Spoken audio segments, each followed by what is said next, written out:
Hello. Hello. Thank you for having us. My name is Christina Janzer, and I lead the research and analytics team at Slack, and this is Mike Massimi, and we're really excited to talk about how we grew the team. So before that, though, just a quick show of hands. How many of you here use Slack? All right. So just in case somebody is not raising their hand right now, Slack is a digital workplace that brings all the people, tools, and conversations into one place so that you have everything that you need at your fingertips. All right? Okay, got that over with. So let's talk about research. So I'm going to share some lessons that we learned as we were building the team, talk a little bit about how we structure our team to sort of go with those lessons, and then Mike's going to take us home by actually going through a case study so that it can bring it all to life. So when I joined Slack just about 3 years ago, there was one user researcher, and she was in charge of the entire company of 600 people at the time. And so I was tasked with figuring out how should we think about research at Slack? How should we build this team? Because one researcher was not enough. So before Slack, I had spent nearly 10 years leading research teams at Facebook. And through that really amazing journey, I experienced a lot of success, but also a lot of failure. There are lots of decisions that I feel very proud of, but also decisions that I made that perhaps didn't pan out so well. Regardless, all of these experiences were very, very valuable as I was thinking about how did I want to build a team at Slack? What did I want to borrow and what did I want to really avoid? So these really gave me a head start as I was thinking about what was ahead. I had an idea of the decisions that I might need to make. I had an idea of the questions I would need to answer, and I had an idea of the type of viewpoint that I would need to hone and develop. Of course, I wasn't planning to build the team just the way that I built it at Facebook. Slack is a very different company, but I at least had a head start to know what was ahead. So here are some of the questions that I was thinking through. Should we be embedded or should we be centralized? How should our team, what should our team be? Are we just going to be user research or should we do market research and other types? Will we have time for strategic research? What questions do people even care to ask? Should we primarily partner with design or should we also be thinking about other parts of the company? Who should we hire? Should we have an intern program? Is Slack even going to be receptive to research or are they not going to care? And of course, the always hotly debated topic, how do we feel about NPS? So there were lots going through my head at the time, but I'm going to share some lessons learned in hopes that they can help you all too. So the first lesson, start with internal research. I love this lesson because we're all so well suited to do this, because we're researchers. And so what I mean by internal research is specifically interviewing your stakeholders and figuring out what they need from you and your team. So an obvious thing that you can ask them is, what questions do you want me as your researcher to help you answer? And they might come back to you and say, I want to learn more about why people aren't using this feature that I built. And I can help with that, right? So learning about the questions is obviously important. But there's so much more to learn as well. Learn about the company and why the company has been successful or not. Learn about the business. How do you make money? Learn about the product. Learn about the strategy. Learn about your colleagues. How have they worked with research in the past? Learn about the culture and learn about the users and so on and so forth. So this isn't just about understanding what specific questions that people have for you. That's very important, but you really want to understand the company and the culture in which you're going to be doing your job. So how do you do this? Talk to as many people as possible. Talk to designers, talk to PMs, talk to engineers, talk to finance people, talk to ops people, talk to marketing, talk to sales, talk to customer experience, talk to whoever will give you the time. Because all of this information will really serve you well as you're thinking about how you want research to integrate within the company. So the second lesson is have all those conversations, but don't be limited by what you hear. So we just talked about how you're going to be doing all these internal stakeholder meetings. You're all researchers, so I probably don't have to say this out loud, but just in case, you don't have to do everything just as people ask you to do. Answers need to be translated. Everyone will likely have had a very different experience working with research. Some people will have had really, really positive experiences. Some people will avoid research at all costs. Some people think that research is just usability testing. But don't worry about that. Many people simply don't have the right vocabulary to work with researchers. They don't know how to ask for what they need. But we are the researchers, we are the experts. It's up to us to dig deeper and really understand the underlying needs. The third lesson is to plan for strategic research. So one of the earliest advocates at Slack was a PM named Mercy. In fact, she made the case to hire the very first user researcher. So when Mike joined the company, Mike was her primary partner. And he told me a really, really great story about when he was meeting with Mercy as one of his internal stakeholders.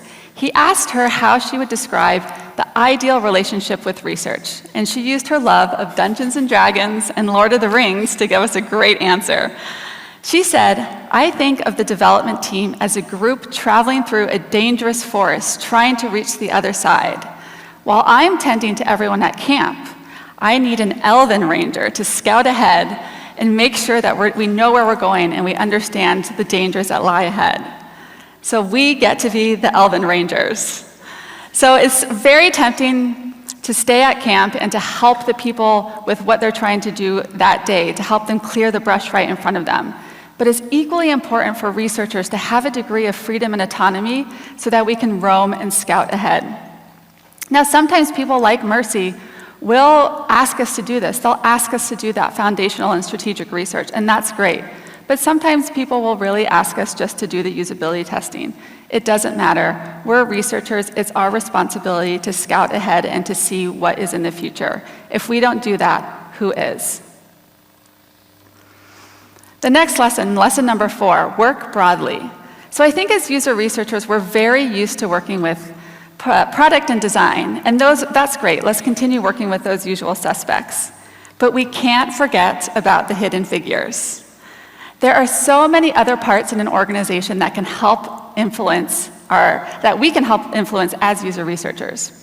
So when I did internal research at Slack, I was struck by the consistent questions that people had for me.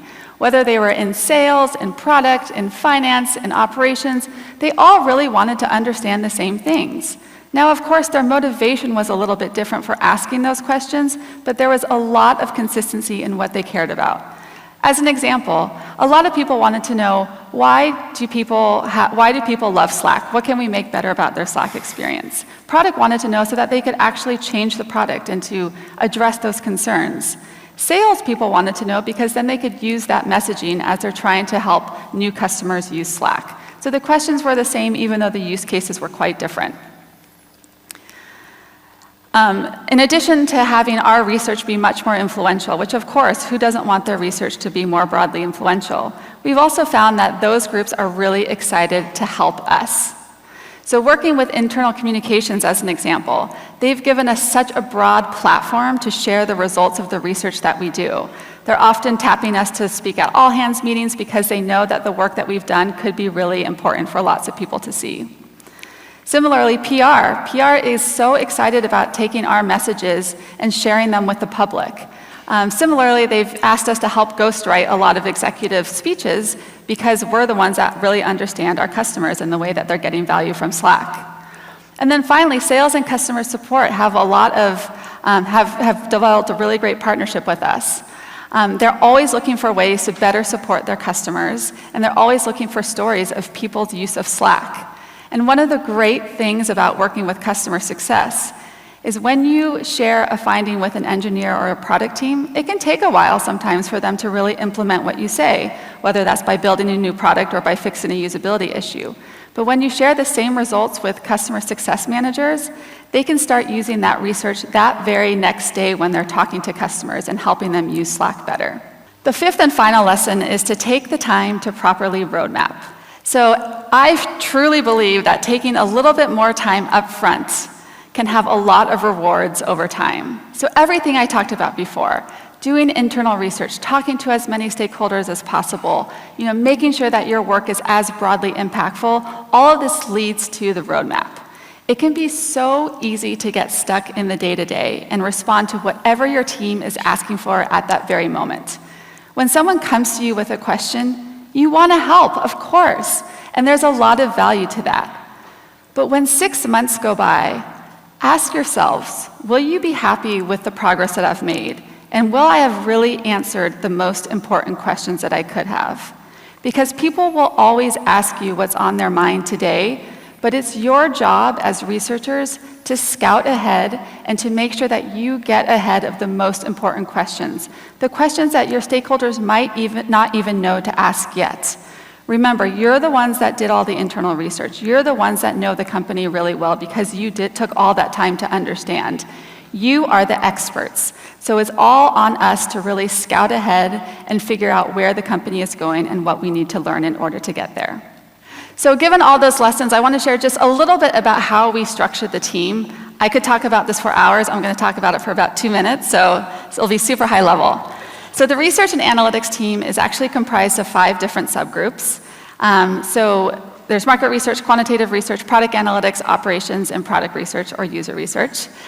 So we have these 5 separate teams that are led by different leaders, but we work very, very closely together, and we actually share one single roadmap. So each group has unique skills, unique backgrounds, unique perspectives, and this gives us the ability to be very, very comprehensive and thorough when we answer questions, no matter what the approach is. So for example, if we're trying to answer a question about what tools best enable small teams to collaborate, what we might do is bring people from quantitative research, product analytics, and product research together to answer that question so that we can be really holistic. So at a high level, we really want the questions to guide the way that we work versus being limited by organizational structure or the way that our teams are set up. We really want to know that when we're approaching the question, whether it's something that somebody asked us or an opportunity area that we've identified, that we're able to be as thorough as possible. We've organized our team this way, and no matter what question comes our way, we have that ability and that flexibility to do that. And I will be the first to admit that it's very chaotic. It requires a lot of coordination, a lot of extra communication. But I truly believe that this enables us to think more holistically about the customer journey. And I believe that what we're here to do is to serve our customers as well, our internal customers as well as our external customers. And that's sort of what we're here to do. So with that, Mike is going to take us through an actual case study and make my points much more clear. So here you go, Mike. Thank you. All right, thanks, Christina. I'm Mike. I'm a staff researcher. I work on the product research team at Slack. And I know what you're thinking. Mike, it's almost 5 o'clock on a Friday. It's gorgeous outside. Walk me through your roadmap. And I'm so glad to do that. So I want you to think way back to 2017. I know it's a long time ago. Drake was popular. Is he still popular? Do Toronto people? No? I'm not sure. Anyway, around that time, one of the product managers that I was working with came up to me, and she said, Mike, look, we're going to translate Slack for the first time. We've never done this before. We're going to translate it into 4 languages, French, German, Spanish, and Japanese. And I was like, okay, that sounds great. How can I help? And she said, well, we feel pretty good about the first 3, but it's that Japanese thing. We really don't feel super comfortable, and we need you and the research team to try to help us figure out what it means for Slack to go to Japan. So during that time, we were in the process of doing our road mapping, and so this kind of like serendipitous timing led us into this position. So I'm going to show you here a sort of sneak peek. So this is our roadmap around that time. And as you can see, our roadmap contains a couple of different themes. These themes are essentially a set of studies that build upon one another, that draw upon different disciplines and skill sets within the research team.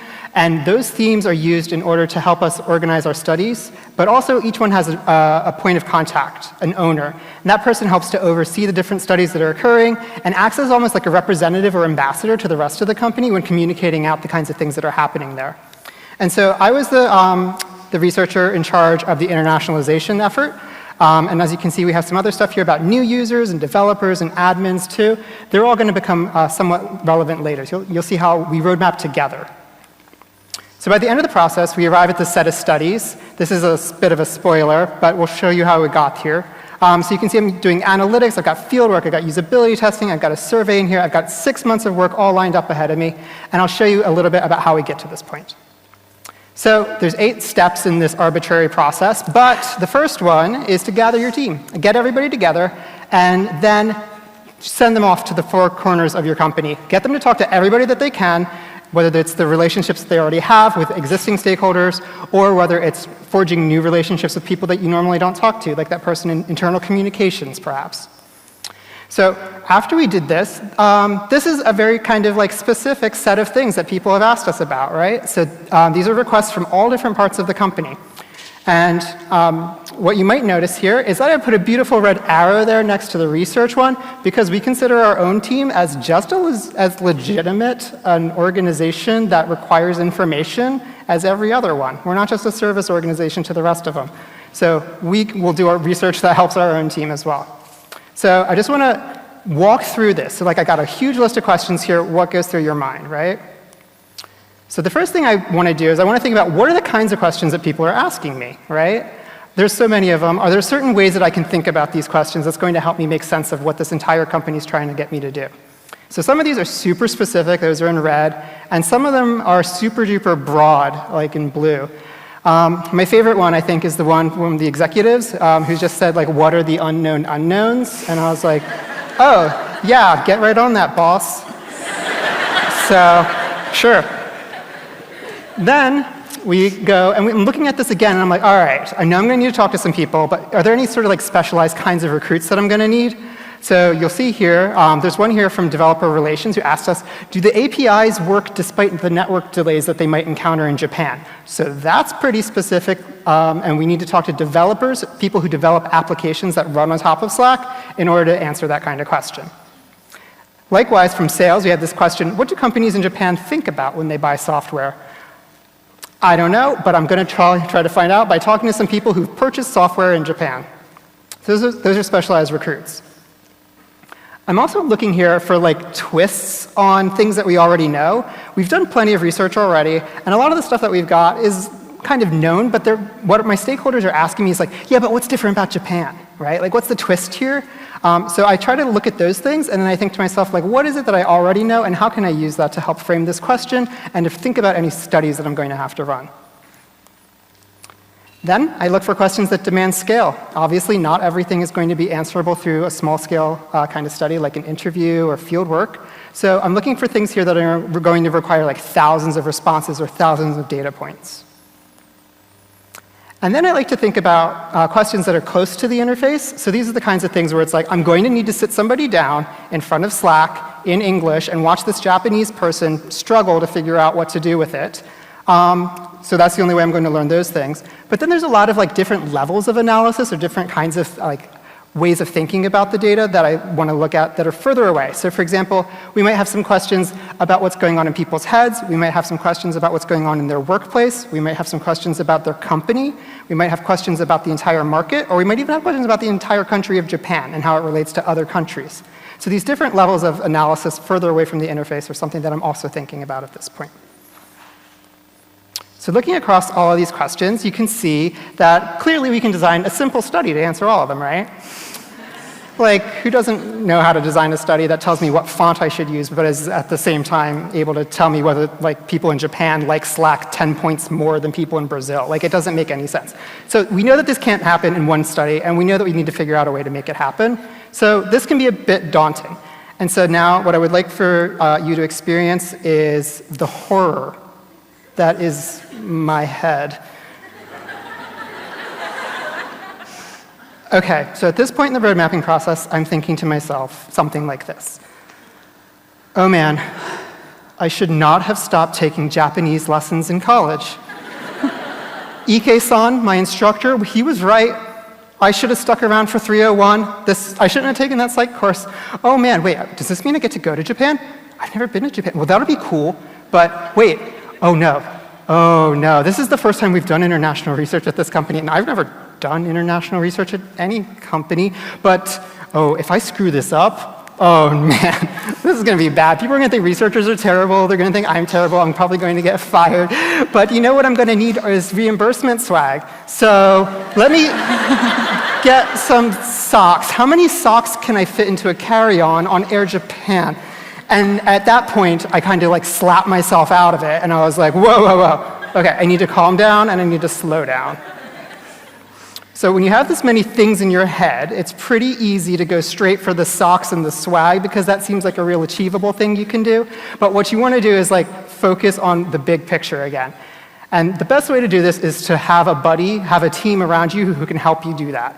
Managers in particular, help us individual contributors out here, give us some airspace, give us a little bit of your zen, and help us like step back from the problem and realize that we can approach this in a more systematic way.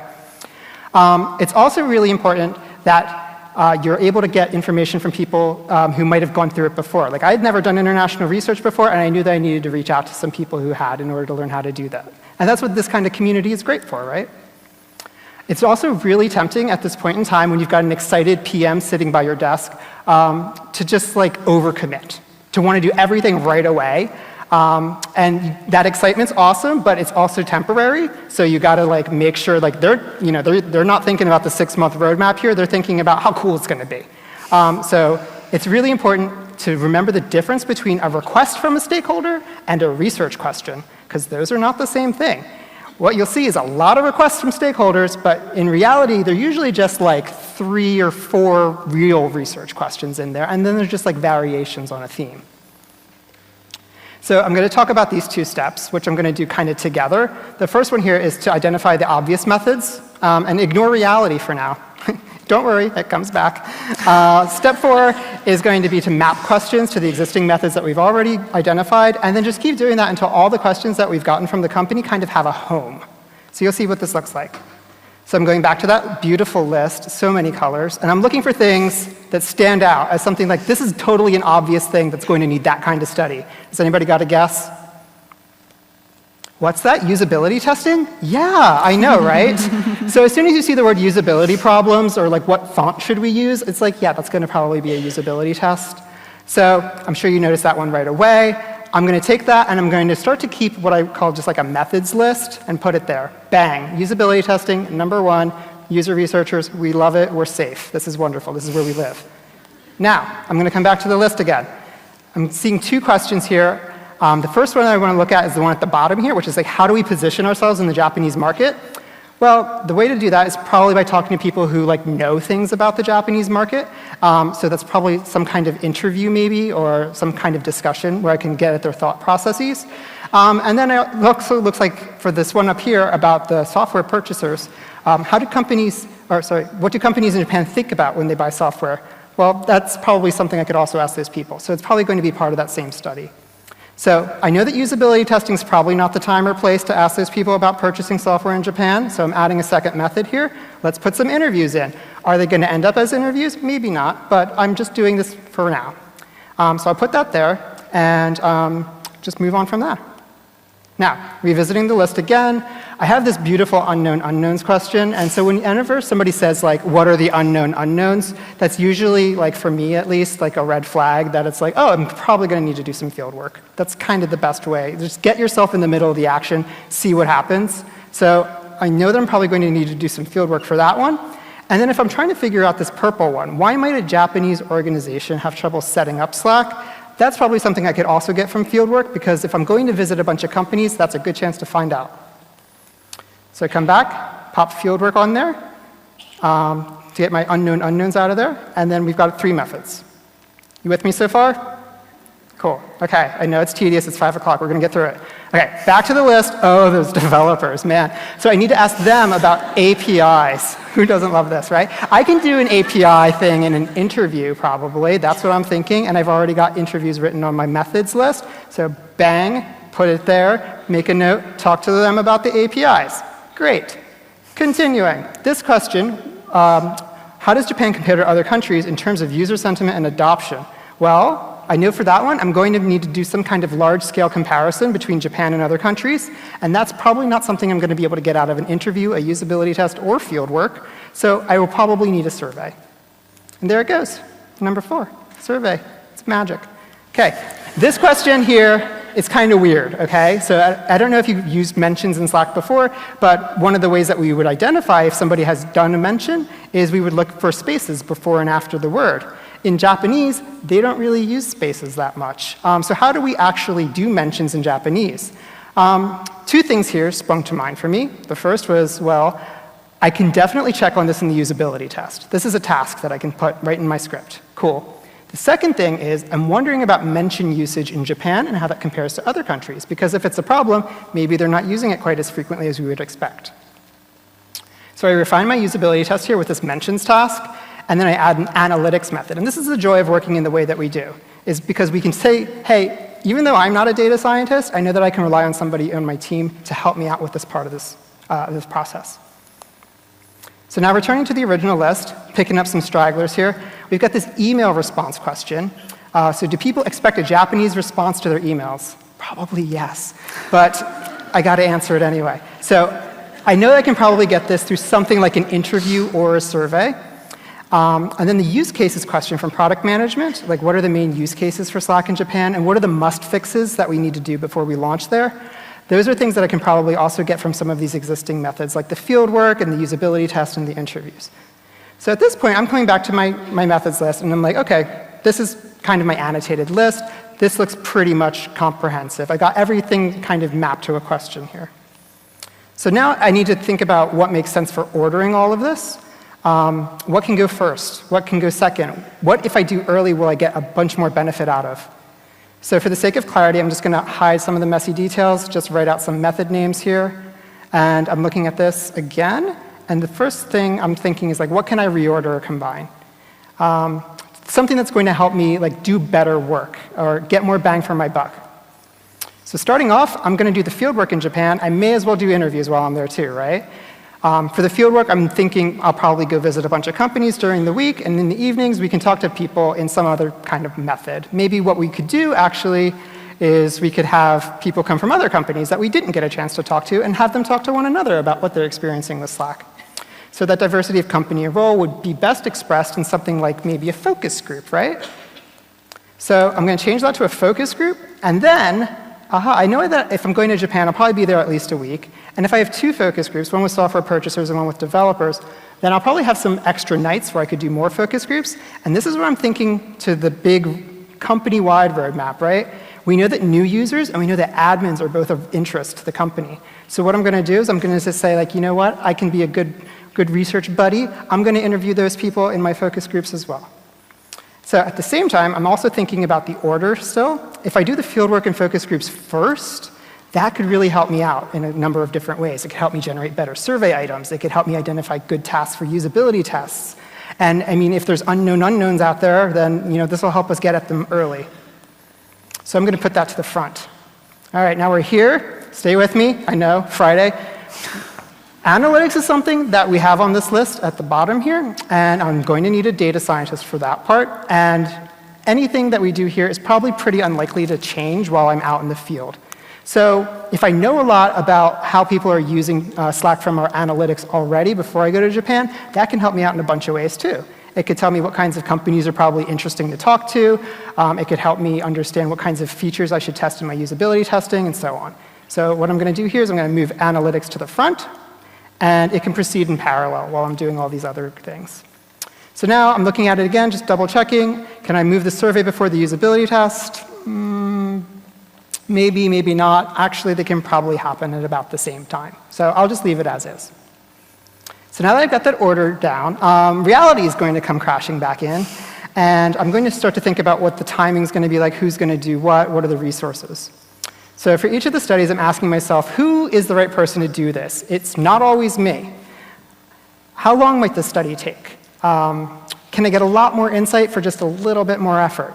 So for the analytics piece, I know that we'll need a data scientist on the team to do that. And when it comes to pulling logs, I know that it's relatively easy for them to get data about all the countries that we're interested in. If they're going in there and getting the stuff about Japan, then getting the stuff about French and Spanish and German users is also going to be pretty easy. So I'll just have them do that for everything, and I'll just say maybe that takes 4 weeks. For the fieldwork and focus groups, I know that it's super important to take a team to do this. We've never done this before at our company. I know that I'm probably going to need a vendor to help me because I don't speak Japanese, even though Ike-san told me that I should keep on taking Japanese language courses. So I'm going to know that I'm going to need some time for this, and I'm going to have to do a good presentation for the whole company and all this kind of stuff too. So I'm going to mark that down for 3 months. And when it comes to usability testing, we already have established I do not speak Japanese. I will need a vendor, and I know that I won't have good tasks written until after I do all my field work. So I'm going to just add that as an action item. And in fact, while I'm doing my field work analysis, I can probably write a usability testing script at the same time. And finally, I know that I can write a survey, but because we have such a great quantitative science team, at Slack, what we like to do is partner closely with them to help with all their surveys. So I know that I'm going to need to work with them and also a vendor to field this survey.